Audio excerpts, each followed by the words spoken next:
Welcome to the Goal Getter podcast. My name is Erica Martin, your host. Today we are going to go into a social media audit. We are going to talk about exactly how to create one, why you need it, and why you should do this every, I would say, 6 months, a year, if not more. A social media audit is basically you as the creator of this social media content, you take a pause in your business and your social media content, and you step back at that 30,000 foot level.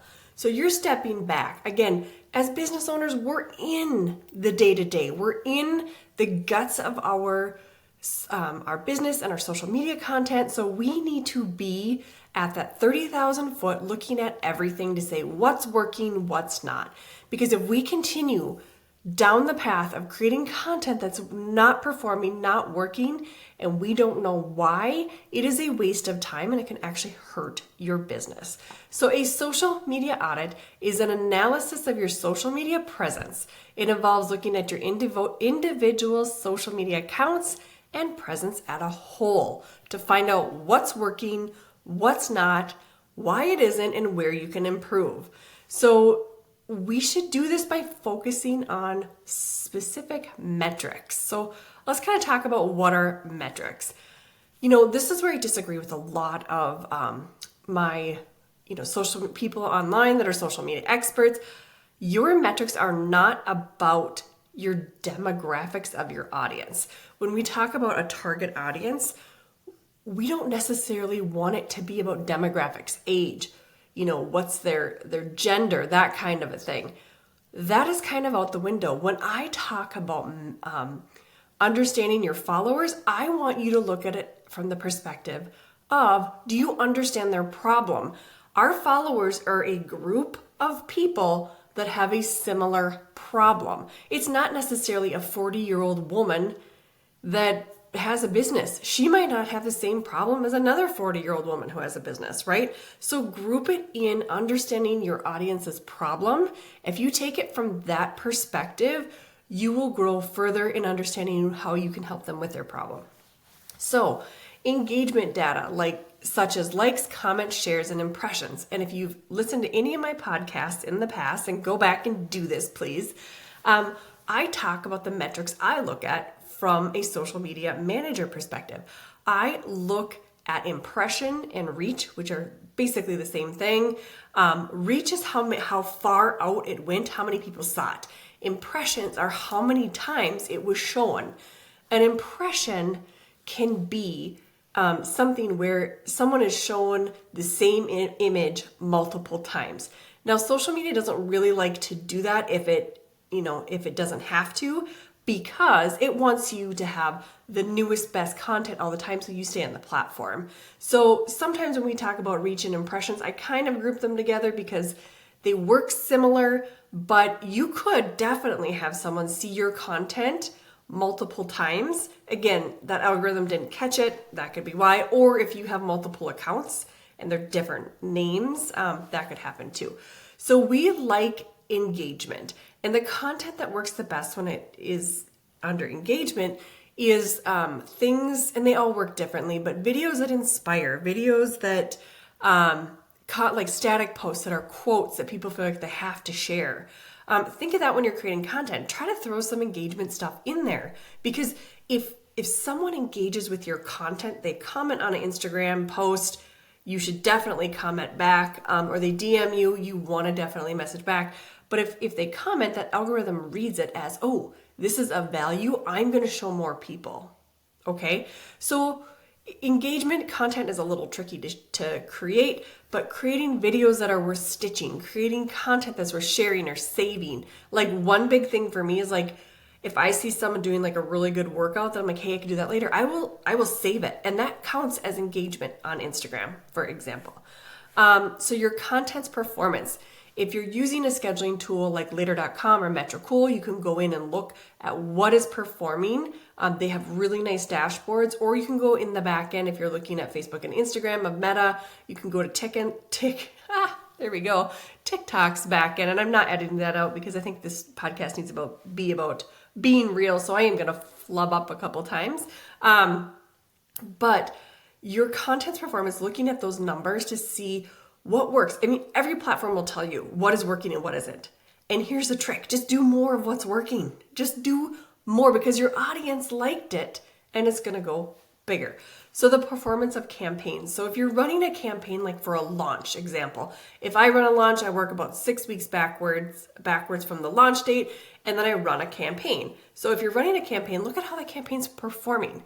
I mean, if your videos aren't doing well, it's because they're probably boring and your audience can't get anything out of them. So especially at a campaign, watch those metrics to see what's working, what's not.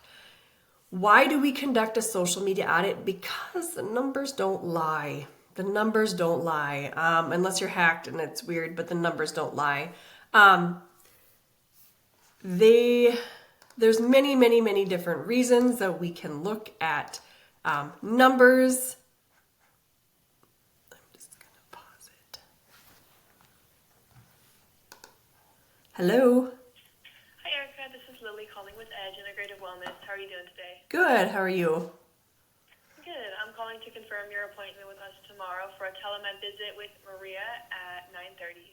Okay, sounds great. Yep, I'll be there. Okay, awesome. Okay. Well, then have a great day, and we will see you tomorrow. Yep. Bye-bye. All right, bye-bye.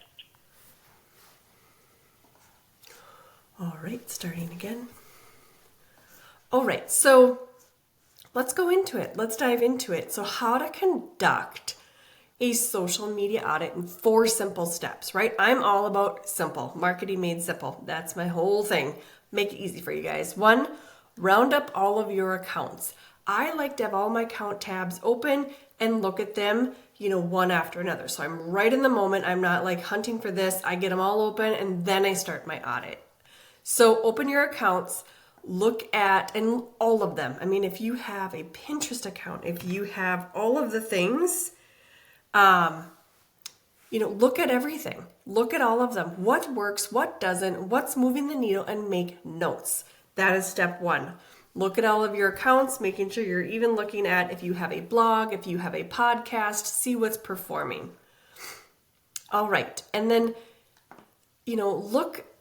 look at, okay, so if we're kind of diving in a little bit further, look at what else is there that you could be doing.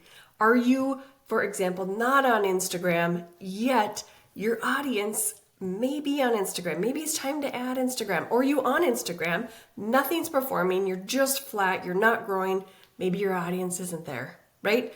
Maybe you need, for example, you're a B2B and you need to be on LinkedIn. I had a client that went through this exact same thing. They were on Instagram because someone at a conference told them Instagram is good for every business.